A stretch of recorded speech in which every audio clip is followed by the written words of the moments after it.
Put a little bit of the rub, nigga, I gotta be safe.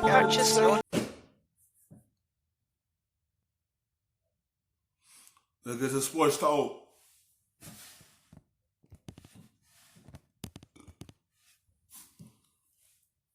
The Joel Embiid-less Sixers. Kyrie Irving struggled, but after the game, he talked about just how far away the Nets are from being a contender in the East. It's glaring in terms of the pieces that we need in order for us to be at that next level.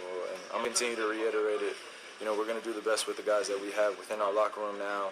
And, you know, we worry about all the other stuff in terms of moving pieces and everything else as an organization down the line in summer. And, you know, it's just something that we signed up for. We knew what we were coming into in the beginning of the season. Guys are going down left and right for us. Collectively, I feel like we have great pieces, but obviously it's pretty glaring that we need, you know, one more piece or two more pieces that will complement myself, KD, DJ, GT, Spence, Karras, and, you know, we'll see how that evolves. So look, that one more piece is Kevin Durant, who's sitting there and waiting to come in. Okay, why are you looking like that, Jay? Explain, please. Everything that Kyrie Irving said was correct. Right. You just don't say that to the media. You don't say that to the media. He did this last year with the Celtics a little bit. Because they're letting you know right there, you can make your teammates feel some type of way and saying you don't believe in them. That was basically what you're saying after this loss, that you don't believe in them. Because you had one bad game because you came back from shoulder injury. You're not just going to put up your usual 30 points and it's your shooting shoulder. And you don't go to the media and say things like this. Now you're going to have your teammates looking with the side eye because you want to go say we're a few pieces away. No, it's called quit trying to shoot the basketball so much. Rotate the basketball. You just came back from shoulder injury. You're not just going to go out and put up a lot of points. You can't say stuff like this to the media. Especially you don't want your teammates give you the shoulder because they feel like you don't trust them. What this now does is, this is what you say to Sean Marks. This is what you say to Joe and Clara Sy, the owners of the team. Everybody does know that you guys are one piece away from potentially winning a world championship. But to say that to the media then alienates the players that you did not mention. You did not mention Joe Harris.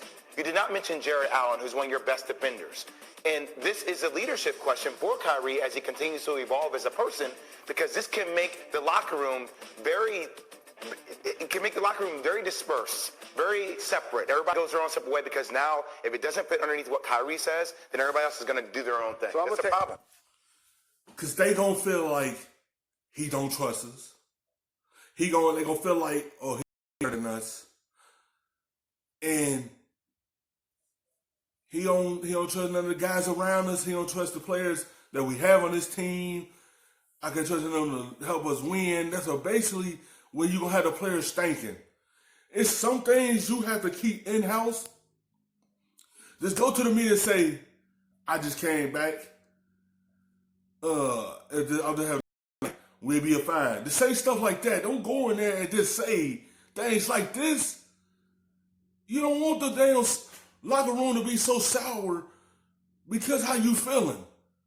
It's some stuff you don't say to the media, and you say this stuff like that, you don't want things to be all dysfunction because what you said to the media.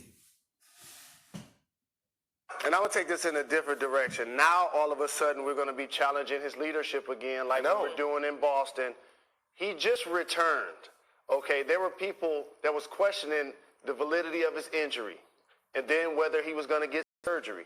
Then he got healthy, came back, and played well. I was just at their previous game.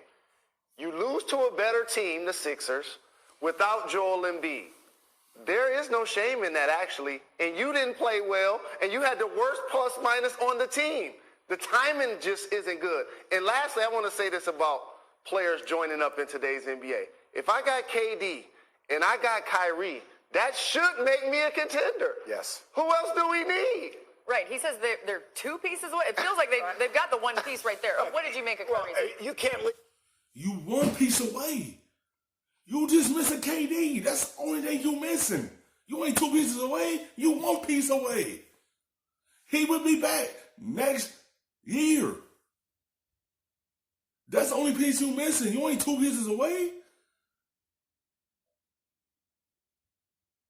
You is the guy. They bring you in for a reason. You just missing KD. That's it.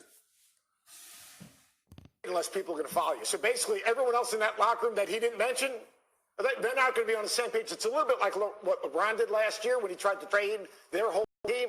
Look, Kyrie is Kyrie. There's always drama. That's just what it is. How good can you be as a team when you have drama in your locker room? You can't be very good. And also, how do you go to guys and tell them they need to play harder or you need to do better things for the team once you make a comment like that? Like, all of a sudden, if I'm another player on that team and you're saying, hey, you need to play harder, I'm like, oh, okay. That dude. Like, it just makes everything disruptive. It makes a lot for us to talk about, though. Thank you for watching ESPN on YouTube. For more sports and analysis. The best, stuffing them shits in the safe.